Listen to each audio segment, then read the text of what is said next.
Mierīgi ir ielas makets mērogā 1:1, un šim projektam bija divi mērķi galvenie. Viens bija pārbaudīt risinājumus tam, kā mēs redzam, kāds varētu būt Rīgas centra ielas, platākas ietves, veloceļi, vieta apstādījumiem, vieta dārza āra mēbelēm un tam līdzīgi.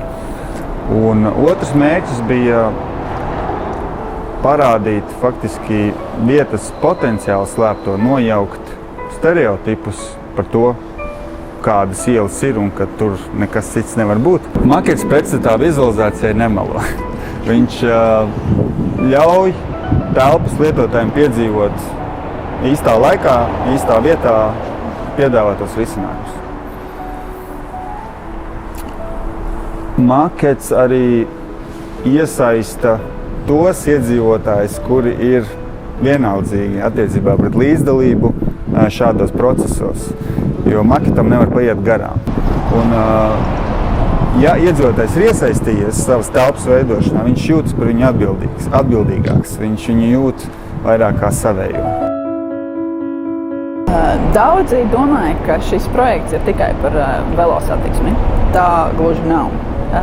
Šis projekts attiecās uz visiem ielas telpas lietotājiem. Mēs nekādā gadījumā negribam atņemt kaut kādas tiesības autovadītājiem. Tas, kā mēs mēģinam strādāt, ir komunicēt nopietnu, svarīgu vēstījumu rotaļīgā veidā. Maketam izvēlējāmies spilgtu gaišu zilu krāsu, tādēļ, ka gaišs zils ir putu kolesterols, no kā daudz arhitekti griež maketus.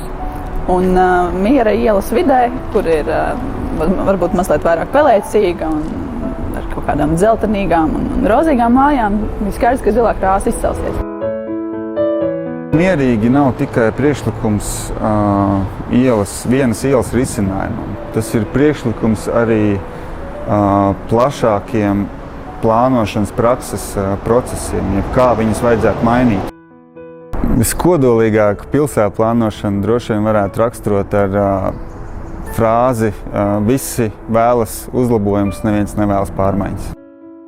Pilsētas publiskā ārtelpa, ielas, ir vieta, kur mēs kļūstam, kur mēs kļūstam sabiedrību, kur mēs mācāmies dzīvot kopā ar citiem cilvēkiem. Sadzīvošanas mākslā tas, ko var darīt arhitekti, ir projektēt augstvērtīgas pilsētas ārtelpas.